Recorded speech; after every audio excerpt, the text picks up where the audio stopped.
Père Céleste, c'est une très grande opportunité et grâce que tu nous accordes d'être encore en vie en ce jour. Et nous t'en sommes infiniment reconnaissants. Maintenant que nous tournons nos regards vers ta parole, merci de nous exhorter, de nous encourager, de nous fortifier. Au travers de cette nourriture spirituelle, je viens éloigner toute distraction et confusion. Parle au cœur de tes enfants en ce jour. Que l'honneur et la gloire te soient rendus à toi seul au nom de Jésus-Christ. Amen. Bien-aimés, que Dieu vous bénisse. Nous prenons la parole de Dieu dans l'évangile de Luc.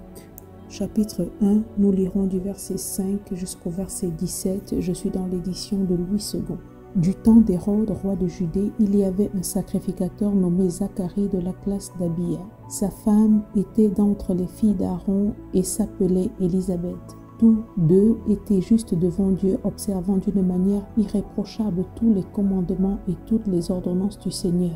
Ils n'avaient point d'enfants parce qu'Élisabeth était stérile et ils étaient l'un et l'autre avancés en âge. Or, pendant qu'il s'acquittait de ses fonctions devant Dieu selon le tour de sa classe, il fut appelé par le sort, d'après la règle du sacerdoce, à entrer dans le temple du Seigneur pour offrir le parfum. Toute la multitude du peuple était dehors en prière à l'heure du parfum.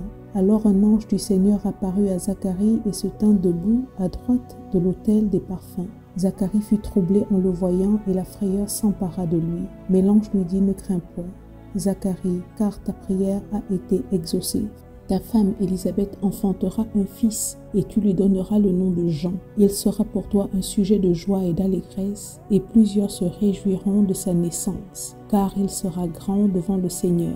Il ne boira ni vin ni liqueur enivrante et il sera rempli de l'Esprit Saint dès le sein de sa mère. Il ramènera plusieurs des fils d'Israël au Seigneur, leur Dieu. Il marchera devant Dieu avec l'esprit et la puissance d'Élie pour amener le cœur des pères vers les enfants et les rebelles à la sagesse des justes, afin de préparer au Seigneur un peuple bien disposé. Que toute la gloire et l'honneur soient rendus à Dieu notre Père au nom de Jésus-Christ.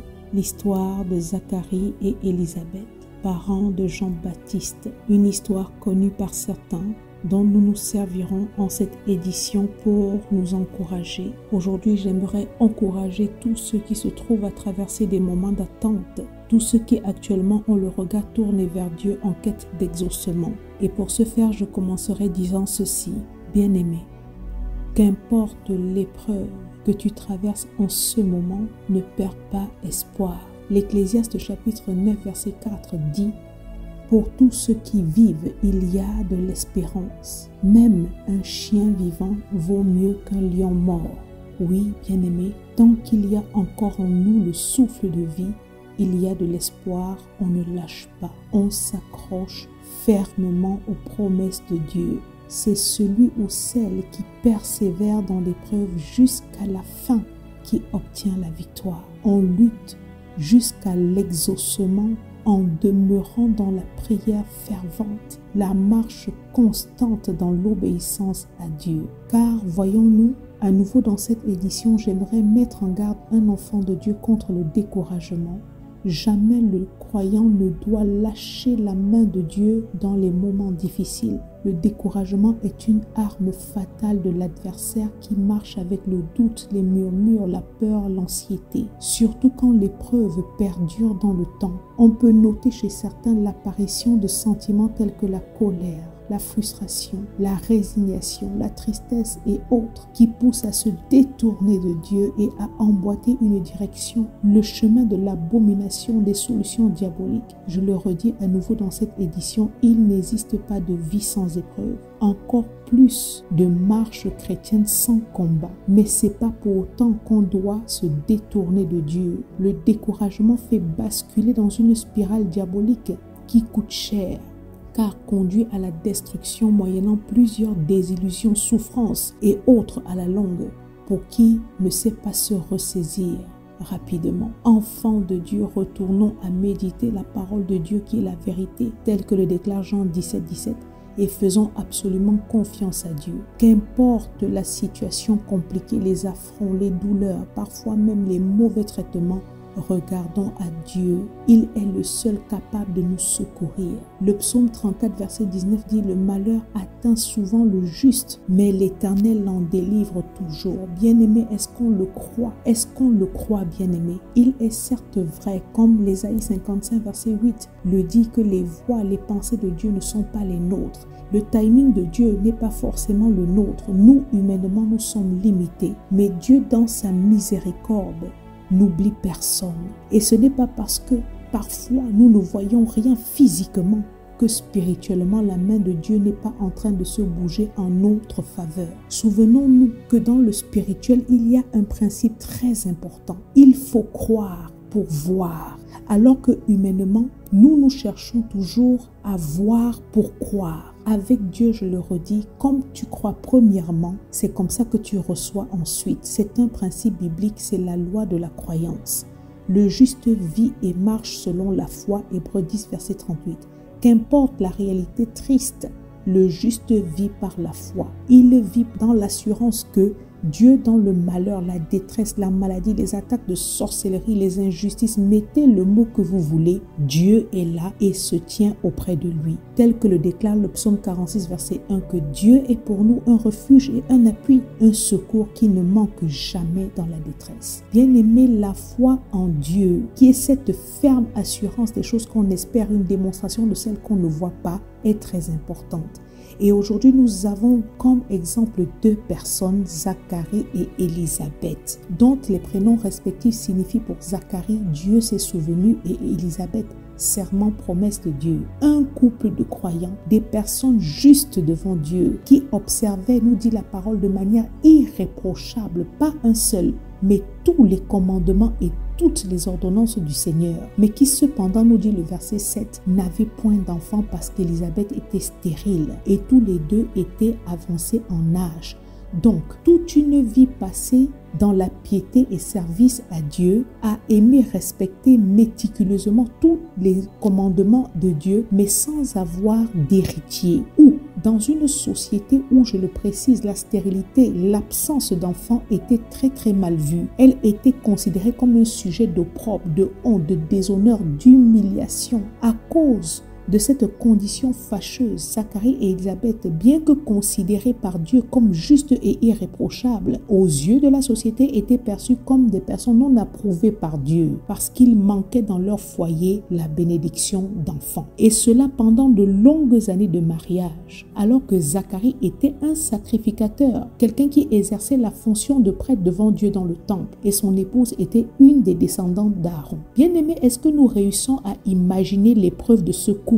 Tu es là, tu aimes Dieu, on te voit tous les jours à l'église manifester une piété et une ferveur, un engagement dans le service, mais ta vie a une épreuve douloureuse qui, aux yeux des autres personnes de la société, te discrédite. Ta vie a une épreuve qui ne se contente pas seulement de te chagriner, mais t'humilie, te fait honte. Mais malgré tout cela, tu continues à persévérer de manière irréprochable dans ta piété envers Dieu. Bien-aimé, c'est ce que vivait ce couple de Zacharie et Élisabeth au quotidien. Un quotidien désagréable, triste et sur le plan social humiliant pendant des années sans que cela n'affecte pour autant leur marche et amour envers Dieu. La parole dit qu'ils observaient, je le redis, pas un seul, mais tous les commandements et toutes les ordonnances du Seigneur. Ça, c'est un enseignement et un encouragement puissant pour nous tous. Car comme nous le savons, l'épreuve a tendance à fatiguer, à lasser la chair, à la plonger dans l'amertume et va parfois jusqu'à accuser Dieu, le tenant responsable des malheurs. La souffrance plus raillerie entraîne des douleurs qui humainement poussent la chair à la révolte, l'impatience et le renoncement. Pourtant, Dieu n'a pas encore dit son dernier mot. Bien-aimé, la bonne attitude fervente, la persévérance engendre le miracle comme nous le verrons. Qu'importe ce que nous traversons comme difficulté, je le redis encore, ne renonçons pas, ne nous décourageons pas. Ne lâchons pas la main de Dieu. Dieu n'a pas changé. Ce qu'il a fait dans le passé pour un tel, il peut encore le refaire. Les bontés et les compassions de Dieu ne sont pas à leur terme, mais elles se renouvellent chaque matin pour celui ou celle qui s'est placé en lui son espérance. Le psaume 33, verset 18 dit que le regard de l'Éternel est sur ceux qui le craignent, sur ceux qui espèrent en sa bonté. Bien-aimé, Hébreux 4, verset 13 dit que nul n'est caché devant Dieu. Humainement, je l'entends bien. Nous nous trouvons parfois le temps très long et on voit comme Zacharie et Élisabeth nos corps vieillir. Et avant eux encore, Abraham et Sarah vieillir. Mais je le redis, nos timings, nos valeurs, nos pensées ne sont pas celles de Dieu. Dieu, dans sa souveraineté, a fixé un temps pour chaque chose. Et pour celui ou celle qui sait s'attendre à lui faisant totalement confiance, Dieu Tout-Puissant n'arrive jamais en retard. Humainement, Zacharie et sa femme étaient incapables d'avoir des enfants car âgés en âge, vieux, mais pas pour Dieu, qui lui est souverain et il est au-dessus de toutes choses. Aujourd'hui, de ce couple Zacharie et Élisabeth, nous, enfants de Dieu, nous avons beaucoup de choses à apprendre. Malgré leur douleur de n'avoir pas de descendance, en plus du regard réprobateur de la société, ils n'avaient pas cessé d'aimer et servir Dieu. Bien-aimé, l'amour et le service à l'Éternel, la marche dans l'obéissance, la persévérance dans ses voies, c'est la première chose que ce couple nous enseigne aujourd'hui. Qu'importe l'épreuve, on demeure fidèle à Dieu parce qu'on sait que c'est Dieu la solution. Continuer à aimer, à servir Dieu même quand tout va mal est une preuve authentique d'amour envers Dieu. La constance dans le service, nonobstant le chagrin, est la preuve tangible qu'on aime Dieu bien plus que la bénédiction, qu'on le sert de manière désintéressée. Bien aimé, le verset 8 dit que c'est pendant que Zacharie s'acquittait de ses fonctions devant Dieu. Zacharie fut appelé par le sort à entrer dans le temple du Seigneur pour lui offrir le parfum. Dieu était au contrôle et avait un rendez-vous particulier avec lui ce jour-là, mais Zacharie ne le savait pas. Et pendant qu'il offrait le parfum ou encore l'adoration, la louange à Dieu, alors que personnellement il avait dans sa vie un besoin, il était dans l'attente d'exaucement. Le verset 11 dit que c'est alors qu'un ange du Seigneur lui apparut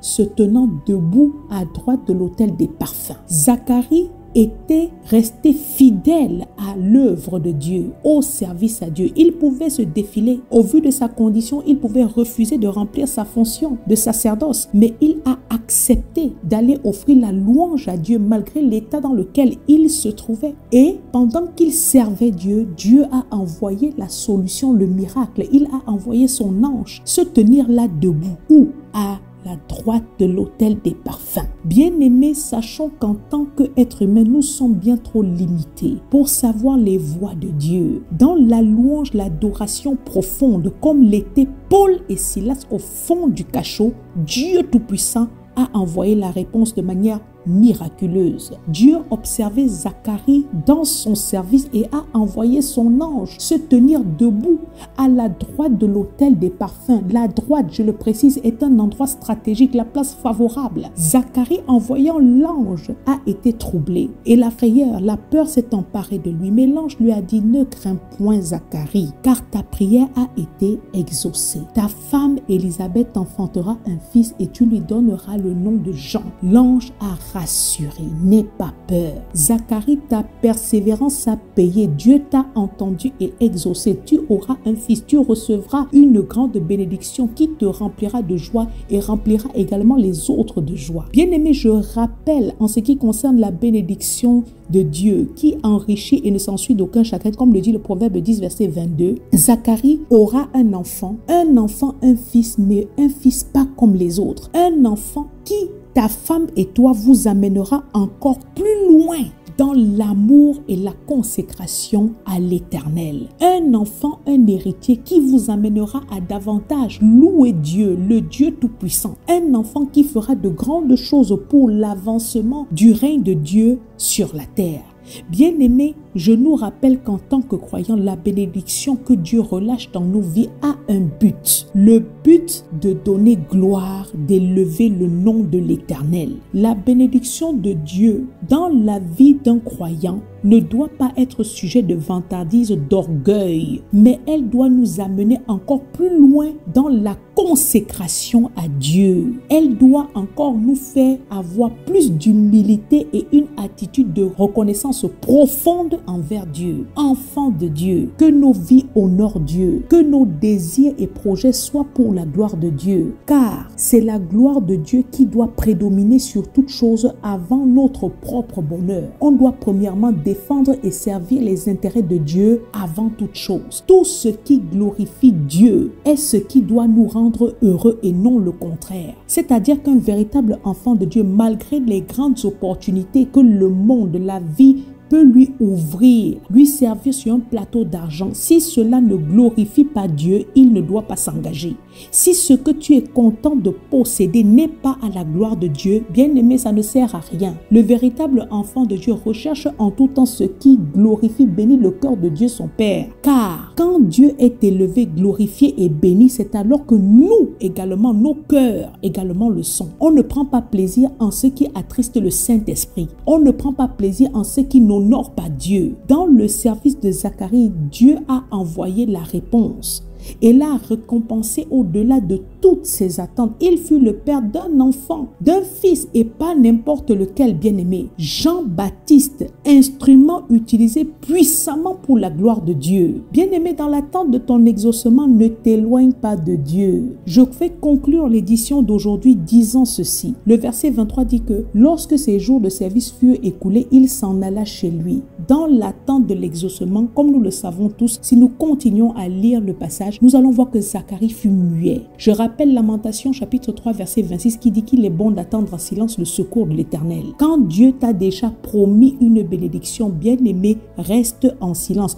bannis les murmures. Et nous voyons que quand Zacharie a recommencé à parler, il parlait du Seigneur, de son expérience, de son témoignage, de la grâce de Dieu, des merveilles qu'il a vues et vécues durant le temps de la grossesse et pendant le service à Dieu. Il voyait le corps de sa femme au jour le jour, qui était pourtant âgée, changer, s'arrondir, porter la vie en elle, et qu'elle vit la vie d'un enfant exceptionnel. Comme l'ange avait dit, cet enfant sera pour toi un sujet de joie et d'allégresse, et plusieurs se réjouiront de sa naissance. Dieu, dans sa précision, lui a même donné le nom exact que devait porter cet enfant. Un nom qui n'avait rien à voir avec la tradition humaine, qui, je rappelle, voulait que la descendance porte le nom du Père. Au lieu de cela, cet enfant fut appelé Jean, qui signifie la grâce de Dieu, qui serait alors une source de joie pour ce couple, mais aussi pour plusieurs personnes. C'est simplement merveilleux, bien-aimé. Alors j'aimerais dire à nouveau à une personne qui m'a écouté aujourd'hui, qu'importe la situation que tu es en train de traverser, sois sûr et convaincu de l'amour de Dieu pour ta vie. Dieu n'oublie pas ses enfants. Restons-lui fidèles en attendant patiemment l'exaucement, continuant à l'aimer et à le servir, car il est souverain.